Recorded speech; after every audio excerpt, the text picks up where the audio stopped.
नमस्कार। सीमा त्रिपाठी रसोई में आपका बहुत बहुत स्वागत है। तो आज बना रहे हैं ये रसगुल्ले। तो इनके लिए देखते हैं हमें क्या क्या चाहिए। ये हमने आधा किलो के करीब खोया लिया है। ये घर का बनाया हुआ है, ताज़ा खोया एकदम फ्रेश। और ये पनीर है, ये छेना भी मैंने घर पे ही बनाया है। और ये है मैदा। तो अब चलिए चलते हैं, करते हैं तैयारी रसगुल्ले बनाने की। तो ये हमने थोड़ा बड़ा बर्तन लिया है, बड़ी परात ले ली है। तो इसमें निकाल लेते हैं पहले हम ये छेना, जिसे हम हथेली की मदद से बढ़िया मसल के तैयार करेंगे। एकदम सॉफ्ट इसको बनाना है। थोड़ा 2-4 बार इसे ऐसे ही मल लेंगे तो ये बड़ा ही अच्छा सॉफ्ट छेना बनके तैयार हो जाएगा। इसे हथेली की मदद से काफ़ी आसानी से ये तैयार हो जाता है। हथेली से ही करना है तो बहुत आसानी रहेगी आपको। ये 3-4 बार में एकदम तैयार हो जाएगा। 3-4 बार इसी तरह से कर लेना है छेना को। तो देखिए काफ़ी सॉफ्ट छेना एकदम हो गया है, बिल्कुल मुलायम। ये लग ही नहीं रहा है कि ये छेना है। तो इसे हमने मल लिया है। अब इसमें डाल लेंगे ये खोया। इसे भी थोड़ा मसल के तैयार करेंगे। तो चलिए मिला लेते हैं खोया को भी।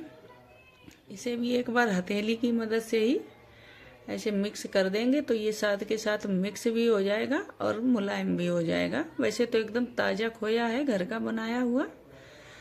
तो इसे मल लेते हैं इसी तरीके से। फिर इसमें साथ के साथ मैदा भी डाल लेंगे। 1 किलो खोआ अगर है तो उसमें 250 ग्राम मैदा डल जाएगी। आप 200 ग्राम ही हम लेंगे तो ये हमारा 3 पाव के करीब होगा। आधा किलो खोया था, 1 पाव छेना होगा, तो इसमें 150 ग्राम 100-125 ग्राम ये मैदा है। इसे मैं मिक्स कर देती हूँ। तो इसे बढ़िया मिला के इसे भी एक बार खूब बढ़िया से ऐसे मिलाएंगे ताकि ये एकदम सॉफ्ट बन के तैयार हो।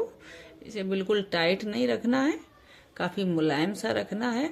एकदम ये आटा की तरह हो जाएगी, जैसे रोटी का आटा होता है सॉफ्ट सॉफ्ट, बिल्कुल उसी तरह ये डो बन के तैयार होगा।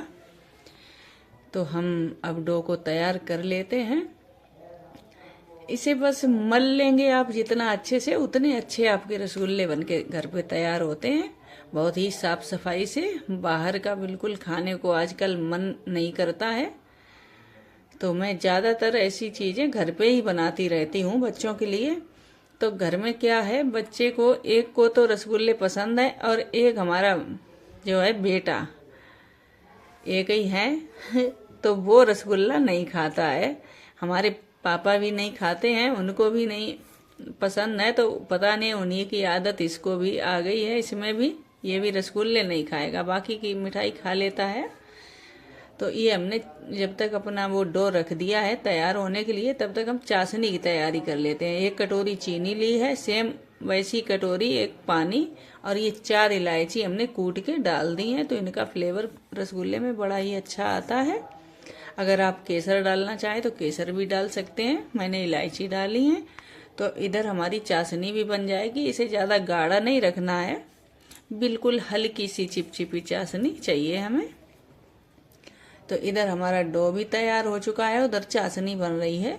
तो जब तक हम रसगुल्ले बनाकर तैयार कर लेते हैं। तो ये हमने चिरौंजी ले रखी है, कुछ दाने चिरौंजी के।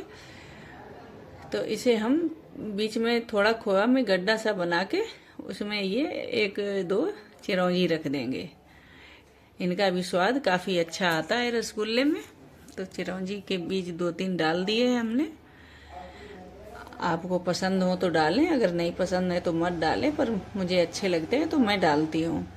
तो हम सारे रसगुल्ले इसी तरह बना के तैयार कर लेंगे। रसगुल्ले हमारे तैयार हो चुके हैं, उधर चाशनी भी बन चुकी है। तो अब हम ले लेंगे दूसरी कढ़ाई।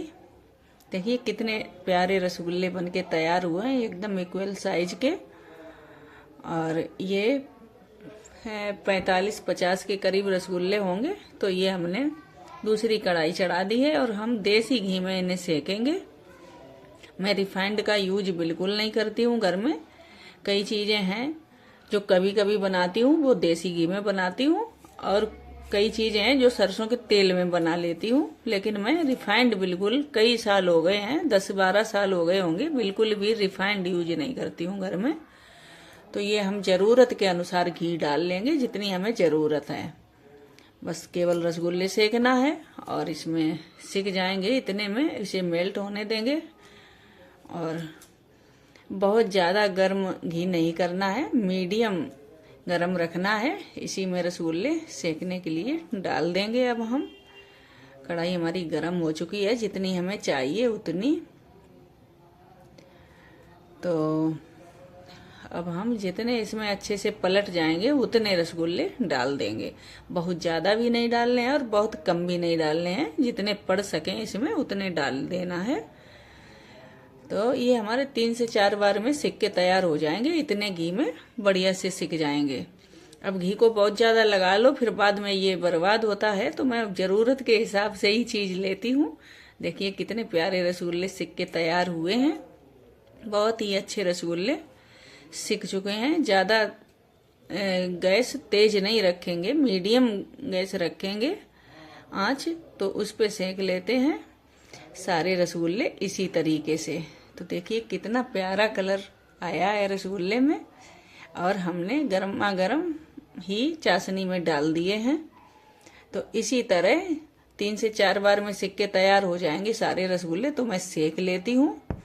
रसगुल्ले हमारे सारे सिक के तैयार हो चुके हैं और सारे रसगुल्ले मैंने चाशनी में डाल दिए हैं। देखिए कितने सॉफ्ट रसगुल्ले हैं, ये दबाने से एकदम स्पंजी हैं, बहुत ही बढ़िया बन के तैयार हुए हैं रसगुल्ले। तो सारे रसगुल्ले हमारे बन चुके हैं और बहुत ही सॉफ्ट हैं, काफ़ी अच्छे बन के तैयार हुए हैं। और ये आप देख रहे हैं कोई हल्का कलर है, कोई डार्क कलर है। तो इसका मतलब ये है कि जो हमारे बेटा हैं वो एक आध ये हल्के कलर वाले खा भी लेंगे, डार्क वाले बिल्कुल नहीं खाते हैं। और बिटिया रानी को डार्क पसंद है। राधे राधे, जय